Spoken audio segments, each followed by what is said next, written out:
raha mamaky lalam-panorenana antsika dia misoratra ao anatin'ny lalam-panorenana mazava tsara ohatra amin'ireo vondrom-pakitra itsinjaram-pahefana fa ny mpitatana ny fakitra misy namana solotena ny fakitra moa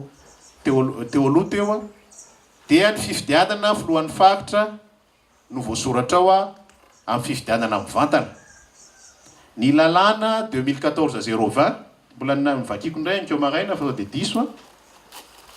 dia manazava tsara ao anatiny eo a ny hoe fidiana ny lehibean'ny fakitra voalany zany ty lalàna ity tamin'ny 4 dia tokony hiditra fifidianana lehibean'ny fakitra isika mahagaga nefany a hatramintsika miteny zao a dia tendritendrena ny lehibean'ny fakitra nefa ny lalàna ahafahana manendry ny lehibean'ny fakitra dia mazava be atao anatin'ity lalàna ity a ny lalàna 2004-001 fefa abrogé ato raha vakitsika ny amin'ny article 326 a hoe reto lalàna rehetrarehetra eto a dia efa foana tsy ara-dalàna zany ary mba te hafantatra ny hoe lalàna vaiza no ahafahana manendry an'ireo lehibean'ny fakitra ireo a zay ny akabeaza moa mba ahafahana mitazona ny toerana dia manao kravaty manga ao anatiny eo a nefa ny a olona tendren'ny fanjakana hitatana vondrom-pakitra itsinjaram-pahefana na collectivité décentralisée fa nitsakitsahana ny lalam-panorenana ane zany satria amin'ny lalam-panorenana natao amin'ity lalàna ity a tsisy milaza mihitsy hoe tendreo a reo lehibean'ny fakitra ireo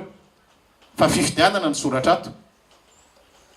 anairako ny tsika tompony andraikitra rehetrarehetra zany nefa tsy misy miteny a zay ny ilana ny mpanohatra eto amin'ny firenena ilazany marina ao anatiny eo tsy azo ekeny zany a ary reny olonireny a lasa manao didiko fe lehibe amin'izao fotoana zao a ka mahatonga ny korotana any amin'ny fakitra tsirairay avy any ary zay nefa nisinin'olana teto a tamin'ny 2024 satria nampiasainy reny olona ny tendreny reny a hiaro a tombotsoan'olombitsy a na tombotsoana antoko ka miteraka savoritaka teny amin'ny fiarahamonina trany fotony a ary mahatonga ny olona mitrotra ary zay fitroaran'ny olona zay a dia efa hitantsika maso amin'izao fotoana zao amin'renylay fitsaram-bahoaka reny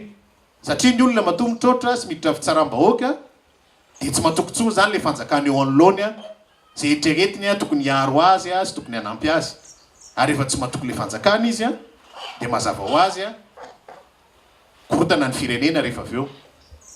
ka ny filazana fa hoe miverina tsika ao anatin'ny lalam-panorenana sy ny rehetrarehetra mazava ho azy a tsy azo ekeny zany fa tsy mifanaraka amin'ny lalam-panorenana ny zavatra misy amin'izay fotoana zay